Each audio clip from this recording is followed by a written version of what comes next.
हमारे चैनल। आज का जो मेरा टॉपिक है वो टाइपिंग पे है कि जब हम ऑफिस में वर्क करते हैं तो उस समय जो कुछ चीज़ हमें लिखनी होती है कंप्यूटर पे, तो वहाँ पे टाइपिंग का बहुत इंपॉर्टेंट रहता है। कुछ लोगों को आपने देखा होगा कि बिना देखे ही टाइपिंग कर लेते हैं और कुछ लोगों को कीबोर्ड पे देखना पड़ता है फिर जाके वो टाइपिंग करते हैं।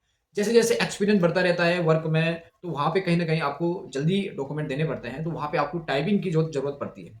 तो आज हम समझेंगे कि एक्चुअली टाइपिंग बिना देखे करते कैसे हैं और ये कैसे प्रैक्टिस होती है इसकी और कैसे हम इसे सीखते हैं।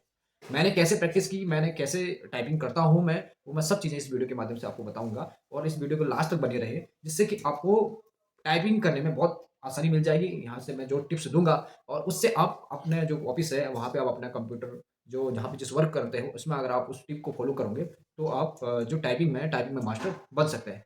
सबसे पहले ये समझते हैं कि ये जो कीबोर्ड है, ये कीबोर्ड में क्यू, डब्ल्यू, ई इस टाइप से लिखा रहता है। एबीसीडी के सीरियल से नहीं लिखा रहता है। ये हमेशा ऐसा लिखता है Q, W, E, R, T व तरफ से अब लिखा हुआ रहता है। तो अब बात आती है कि इसमें जब हम लिखते हैं कोई चीज़ें, तो हम अपनी उँगलियों को कैसे समझाएँ? देखो, अभी आप देख के आपकी आँखें देख रही है, तब तो आप समझ सकते हो कि हाँ यार, मुझे कुछ चीज़ लिखनी है। बट यहाँ पे क्या होता है कि जो आपकी फिंगर है, आपको अपने फिंगर को प्रैक्टिस में लाना पड़ेगा। यानी अपने फिंगर को ये चीज़ें शो करनी पड़ेगी कि भाई ये जो की है, यानी मतलब अगर मैं यहाँ पे ए दबाता हूँ, ए अगर प्रेस करूँगा, तो ए दबाने के लिए मुझे ध्यान रहे, मेरा दिमाग कैसे चले कि ये उँगली सीधे ए पे चली जाए। होता है ऐसे ही, क्योंकि जब तक तुम्हारे दिमाग और उँगली, ये दोनों ही फिंगर, जब तक फिंगर और जो आपका माइंड है, ये दोनों सेट नहीं होंगे, तब तक आप टाइप नहीं कर सकते। क्योंकि फिंगर को ये चीज़ें समझाना बहुत ज़रूरी है और कि ये और ये समझेंगे कैसे, ये सिर्फ़ और सिर्फ़ समझते हैं वैसे प्रैक्टिस में। लेकिन प्रैक्टिस से पहले टिप्स का पता होना ज़रूरी है। प्रैक्टिस तो आप कर लोगे, लेकिन प्रैक्टिस से पहले आपको टिप्स पता होने चाहिए। जब आपको टिप्स पता होगा, तो ऑटोमेटिक आप प्रैक्टिस कर दोगे। तो इसके लिए आपको करना क्या है, सबसे पहले देखो, यहाँ पे कीबोर्ड है ये, तो कीबोर्ड में Q, W, E, R, T, Y इस टाइप से इस रो में है। उसके बाद ए, एस, डी, एफ इस रो में है और उसके बाद ई और एक्स, सॉरी, इसके बाद जेड, एक्स, सी इस रो में है। तो आपको क्या करना है, ये जो उंगलियां हैं, 1 2 3 4 और इसकी भी 1 2 3 4, यानी लेफ्ट एंड राइट हैंड की जो उंगलियां हैं, इनको पहले ए, फिर एस, फिर डी और एफ ऐसे रखना है। फिर ऐसे ही ये जो 4 उंगलियां हैं, इनको 1 2 छोड़ के 1 2 3 और 4 यहाँ पे रखना है। समझा? 1 2 3 4 और फिर 1 2 3 4 यहाँ पे ये जो 2 है, ये जो 2 है, इन दोनों को छोड़ना है। अब जो ये 2 छोड़ेंगे आप, अब आपको सपोज क्यू क्यू इंटर करना है, तो आपको क्या करना है, सिर्फ इस उंगली से ध्यान रहे, इस उंगली से आपको क्या क्या कवर करना है, क्यू, ए, जेड। क्यू भी क्यू करना है, ए करना है और जेड करना है। अब सपोज मुझे लिखना है कोई चीज़ क्यू, तो मैं सिर्फ और सिर्फ इसी उंगली को आगे बढ़ाऊंगा, ऐसे ऐसे आगे बढ़ाऊंगा। उसके बाद अगर मुझे ए लिखना है, तो मैं ए इसी उंगली से दबाऊंगा। उसके बाद मुझे जेड अगर प्रेस करना है, तो ऐसे जेड प्रेस करना है।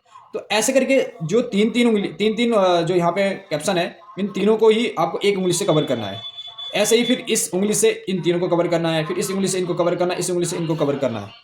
ऐसे फिर जो ये उंगली है, इससे 1 2 3 ऐसे कवर करना है। इसके बाद ये कवर करना है, इसके बाद ये कवर करना है, ये करना है, ये करना है। अब ध्यान रहे, अगर आपको जी लिखना है, तो जी लिखते समय आपको ये वाली जो उंगली है, इस उंगली से आपको ऐसे जी लिखना है। और अगर आप एच लिखना है, तो इसी उंगली से आपको एच लिखना है। ऐसे लिखना है। बट ये क्या है कि डेली प्रैक्टिस से होगा, एक बार नहीं होगा। अब सपोज मुझे यहाँ पे कोई किसी चीज़ को लिखना है। अब माने बात मुझे देहरादून लिखना है, देहरादून को कैसे लिखें? सबसे पहले जो मैंने आपको बताया है कि जो उंगलियां हैं, यहाँ पे अपनी जो फिंगर है, वो फिंगर को आपको कैसे करना है। आपने यहाँ पे देहरादून लिखना है, तो लिखोगे डी, उसके बाद ई दबाना है, तो इसी के साथ ई लिखोगे।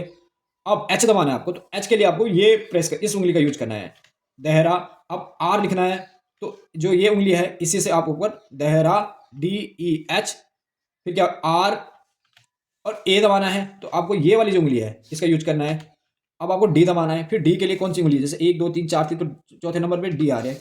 अब आपको यू दबाना है, तो जे के बाद यू आता है, तो यू दबा दिया। अब उसके बाद आपको एन, तो एन किसका यूज करना है, यहाँ पे एन करूंगा। तो आप ऐसे लिखोगे, तो आप देखेंगे कि आप देहरादून लिख पा रहे हैं। ऐसे ही आप डेली प्रैक्टिस करें किसी और नाम के लिए। ये तो प्रैक्टिस हुई कीबोर्ड, लेकिन आपको ये समझाना पड़ेगा, ये आपको दिखाना पड़ेगा, अपनी उंगलियों को समझाना पड़ेगा कि मैं कौन से वर्ड जो है उनको याद करके रखूँ।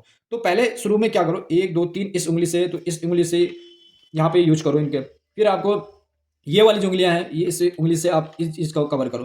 तो ऐसे जो भी चीजें आपको लिखना है, आप अगर राम लिखना चाहते हैं, तो फिर राम कैसे लिखा जाएगा, आर, ये इसी उंगली से। फिर आप ए है, तो ए इस उंगली से आपको ए कवर करना है। अब आप एम है, तो एम जब आपको पता है उंगली यहाँ पे रखनी, तो यहाँ पे एम, ठीक है, राम ऐसे करेंगे। अब हमें कई बार क्या हमें ये लगता है कि यार यहाँ पे रखने से क्या फ़ायदा हो रहा है? यहाँ पे रखने से बीच में मिडिल में ये आप फ़ायदा ये होता है कि इससे आप इसको भी कवर कर रहे हो, इसे भी कवर कर रहे हो, इसे भी कवर कर रहे हो। अगर आप सपोज़ यहाँ पे उँगली रखते हो तीनों, यहाँ पे उँगली रखते हो, तो आपको क्यू कवर करने में थोड़ा प्रॉब्लमें आ सकती है, दिक्कतें आ सकती हैं यहाँ तक जाने के लिए क्योंकि क्यू है। अगर आपने बीच में मिडिल में कर दिया है, तो इससे आपको और फ़ायदा मिलेगा, जिससे कि आप यहाँ पे भी जा सकते हैं तुरंत और यहाँ पे भी वापस आ सकते हैं। तो ऐसे ही आपको प्रैक्टिस करनी है। बिना प्रैक्टिस का नहीं हो पाएगा क्योंकि प्रैक्टिस आपको डेली करनी है। बस आपको मैंने एक टिप दे दिया है कि इस टाइप से हमें जो कीबोर्ड है उसकी हम टाइपिंग सीखते हैं। बट आप ये नहीं कि आपने आज स्टार्ट किया और आज आप सोचोगे कि मैं इससे लिखना स्टार्ट कर दूँ। लेकिन आपको डेली प्रैक्टिस करनी पड़ेगी। ये चीज़ तो थी इसमें। अब बात आती है नंबर की। कई बार ऐसा होता है कि अभी हम किसी को नंबर लिखना पड़ता है, कई बार हमें ज़रूरत पड़ती है। जैसे अभी यहाँ पे मेरे पास एक बोतल है, अब इसका ये कोई यहाँ पे बैच नंबर है। अब ये बैच नंबर है यहाँ पे लिखा हुआ। अब मैं इस बैच नंबर को अगर मैं लिखना चाहता हूँ बिना देखे, अगर मैं देखूँ ना बिना देखे, तो आपको कैसे कैसे करना है? अगर आपको बिना देखे बैच नंबर लिखना है, तो आप यहाँ पे भी वही चीज़ फ़ॉलो करना पड़ता है। ये 3 उँगलियाँ जो होती हैं, 3 उँगलियों को बीच मिडिल में रखना पड़ता है। अब यहाँ पे मैं बैच नंबर लिखता हूँ बिना देखे ही 2, 3, 4, 3, 1। आपने देखा होगा मेरी उँगली कैसे जैसे मैं यहाँ पे लिखता हूँ 2 फिर 3 फिर 4 फिर 3 फिर 1।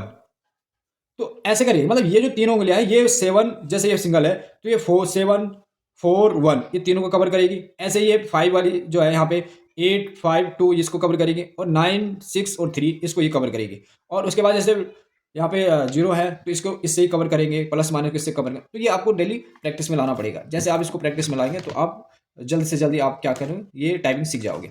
ओके फ्रेंड, कैसी लगी वीडियो आप कमेंट में जरूर लिखना। Thank you.